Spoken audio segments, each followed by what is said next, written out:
Hello and welcome to Unwind Sessions, where right after my shift I give the highlights of my workday and answer any questions that might have been asked at a previous session. My name is Juan. I am an English, Spanish, medical video remote consecutive interpreter with over 4 years of experience. Today is Tuesday, June 8th, 2021, and today I took a total of 31 sessions. Today was a pretty chill day. Maybe a couple of just over the phone sessions. Most of the other sessions were just video sessions. And I had a pretty long session today. It was a little bit over an hour, like an hour and a half, and I went over my lunch time for like 45 minutes. So I was ready to get off that call and just go grub, right? So let's get to it. One thing that happened today was that I had a very soft speaking patient. And she was registering for an appointment and she had her mask on and she was hurting. Something was hurting. I don't know what, but I could tell that she was in pain just from her voice and how she couldn't raise her voice. And then I asked her to speak up, and of course she didn't because she couldn't. And then I asked the lady, the receptionist, if she could go ahead and put the device closer to the lady. And she got the device as close to the lady as she could, which wasn't much. I'm not sure how much she moved, but I just noticed that the lady didn't increase in size, right? So I knew that she wasn't moved that much. It wasn't moved that much. So I asked the patient a couple more times to raise her voice, and when I knew that she wasn't going to raise her voice anymore, the only thing that I could do is that I was just holding up my headphone right up to my ear, and that way I could hear her better. Of course, not being used to doing that all the time, sometimes I forgot to put the headphone to my ear when the lady answered, so I had to ask her to repeat that again. But overall, it went pretty good, and this is a strategy that I have been using lately. I think this is the second time that I have been applying this strategy whenever I have patients who are really soft spoken, and no matter how many times I remind them, right, that they need to speak up, they don't, or maybe they have something going on that they're just not able to speak up. And that's what I've been doing, and I've been getting pretty good results so far.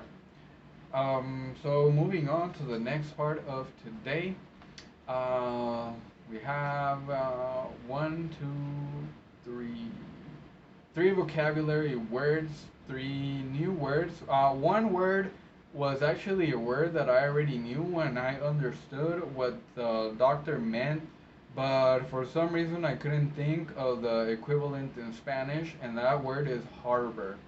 Now, the definition, the Google definition for harbor is, it has many definitions, but the definition that we're looking for here is to give a home or shelter to an organism. Now, why is it this definition? Because the doctor said, do you have any pets? Because pets harbor a lot of insects. Now, when he said harbor, I knew that he was talking about a cat having a pet increases the amount of insects in the home, right? So I knew that, and I couldn't think of like the right word for harbor, and I actually said the right word, the a good translation for harbor would be albergar or alberga. So I could have said alberga, but I didn't. I instead said junta.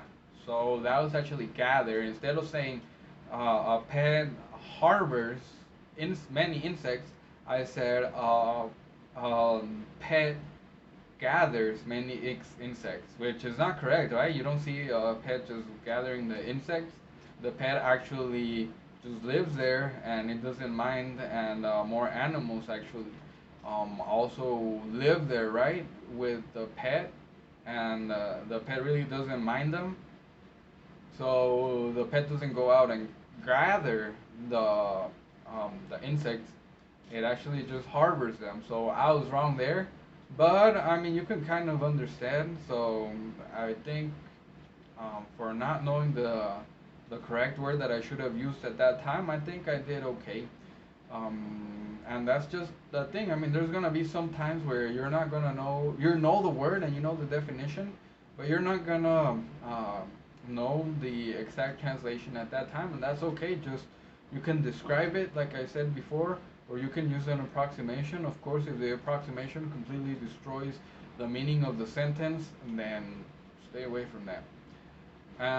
Moving on, another new word that I learned today. This was a new term, and it was I don't even know how to pronounce that.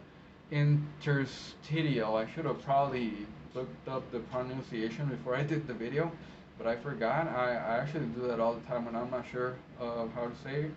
But interstitial or something like that. Interstitial sounds British.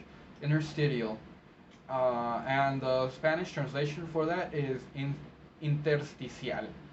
And I actually went ahead and I looked it up very quickly. Oh, for the last word, I didn't look it up. I don't know why. It just didn't cross my mind.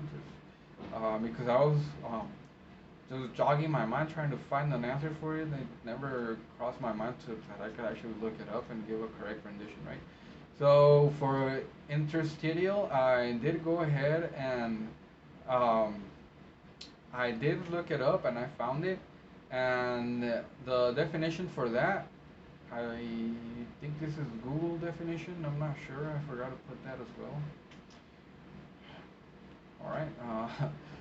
It is situated within but not restricted to or characteristic of a particular organ or tissue, used specifically of fibros, I would say fibrous tissue, affecting the interstitial tissues of an organ or part, like interstitial hepatitis, right? And what is going on with me today? I'm having pronunciation problems.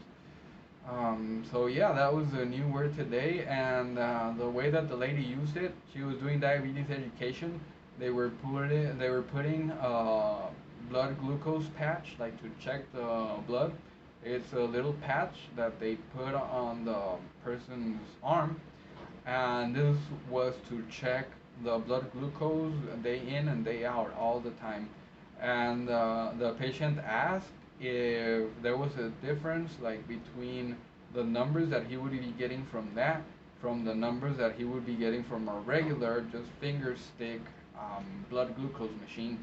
And yeah, he was giving a very long explanation of the difference, but the lady said that the main difference is that the glucose patch, or the blood glucose patch, was actually checking the interstitial blood glucose as opposed to the machine that checked the blood glucose from the finger, right?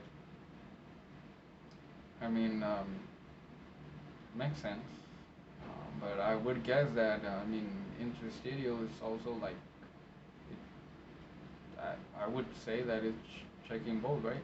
Because your blood is interstitial from the definition. I don't know. But anyways, that's what she said. Alright, and let's go to the next session. To the next word. Man, I really just gotta finish this video and just go sleep or something. I wish. I got a lot of homework today. But anyways, pros and the definition, man. See, I'm really out of it today. Um, the term that another term that I learned today is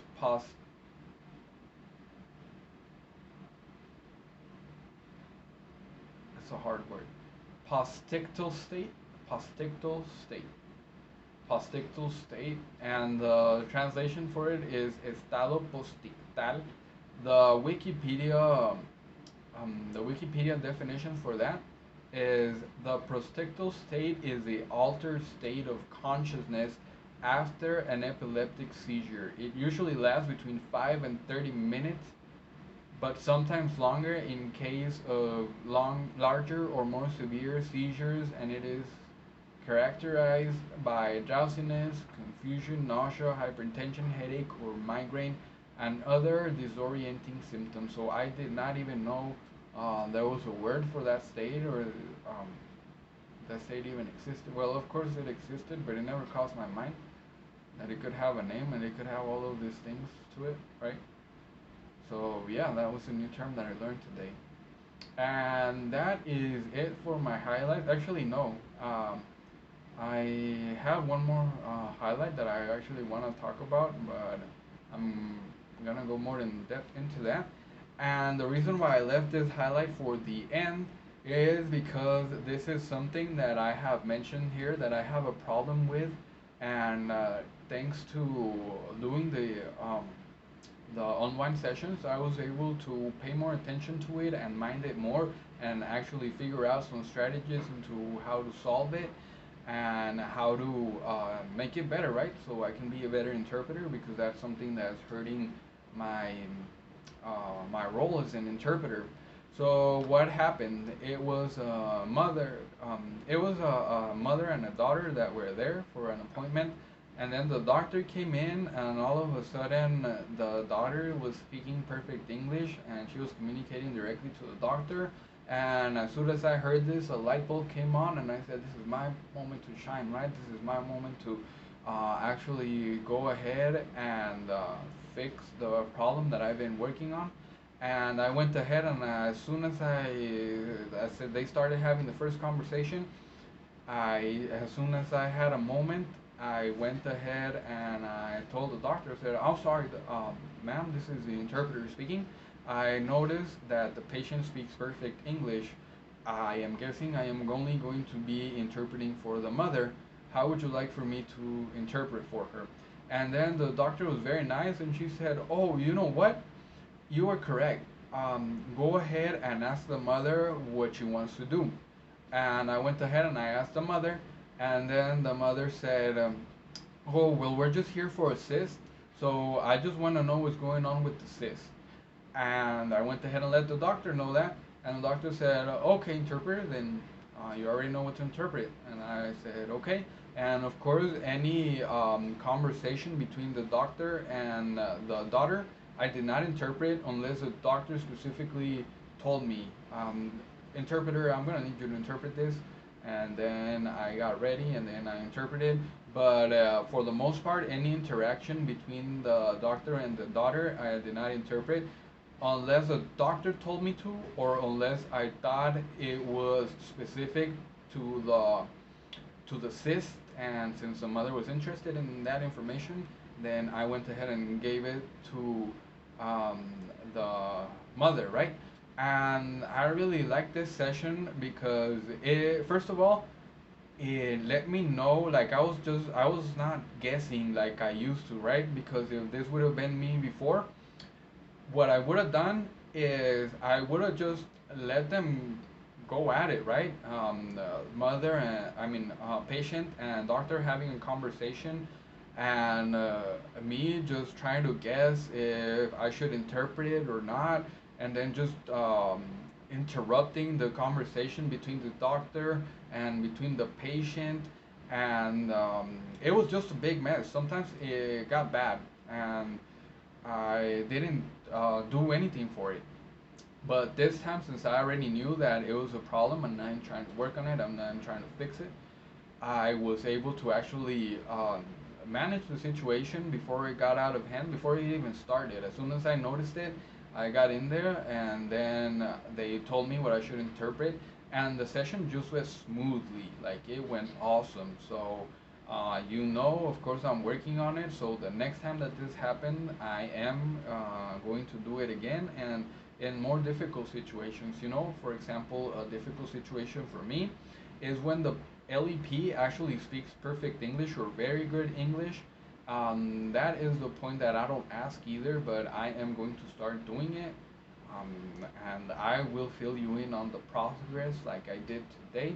So I am very proud of me today. Yay for me. Uh, and yeah, before I finish this session, I'm gonna let you guys know a little problem identification flowchart that I learned from business administration. Um, it's very common sense, and of course, if you follow what you do, of course you're gonna know it. But I just think it's very nice just to have it mentioned, and for me, it is much better. And whenever I am faced with a certain situation, I actually remember it more the list than actually not having something what to do, right? Not knowing what to do. So step number one is you have to identify the problem, right? In this case, I identified the problem, and the problem was that I was not taking charge into asking um, the providers or the clients whenever I am faced with a situation where I'm not sure what I have to interpret because one of the other parties speaks good English or perfect English, and I would just let it go, right? And that has gotten me into some uncomfortable situations that I would rather not be a part of.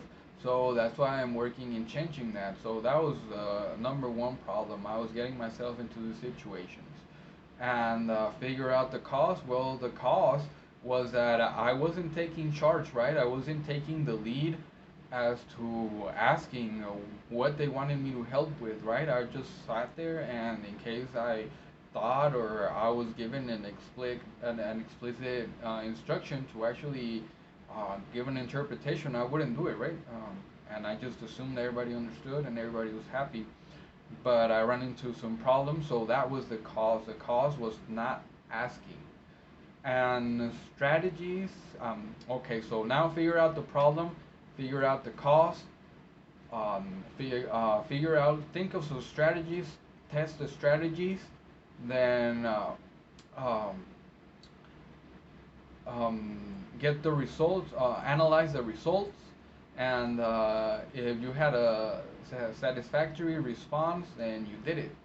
Congratulations. If not, then rinse and repeat, right? Go right again and ID the problem, figure out the cause, strategies, test results, and do it as many times as you need to until you actually solve the problem, right? So we have ID the problem, that I was putting myself in uncomfortable situations, figure out the cause. I was not asking strategies. Well, just go ahead and ask, right?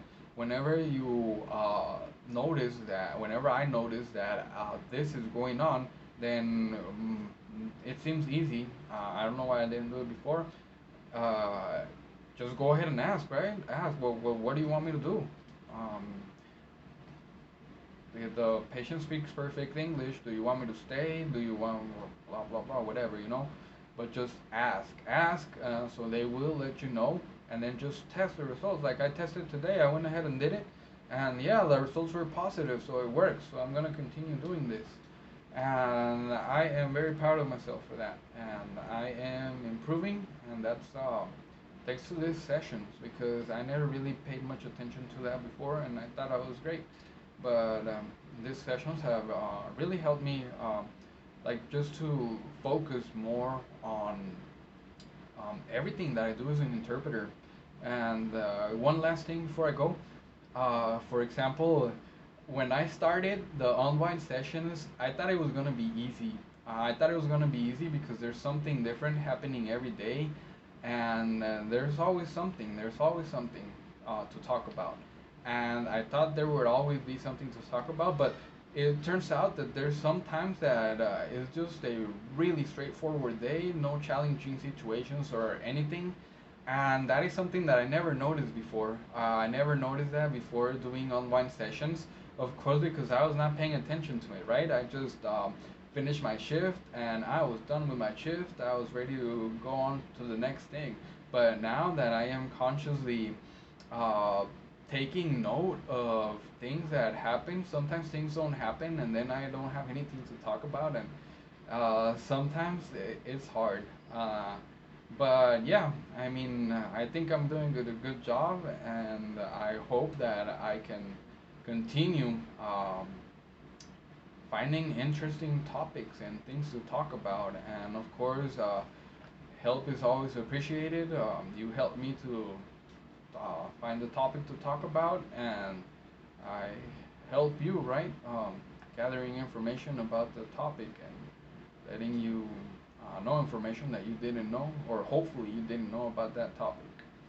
So yeah, that's gonna be pretty much it for me today. Please leave your questions on the comments and I will answer some of them on the next session. I will be here every Monday through Friday after work. Thank you so much for watching. Please like, subscribe, and if you have not done so, for more content. And don't forget to share. Happy interpreting. Goodbye.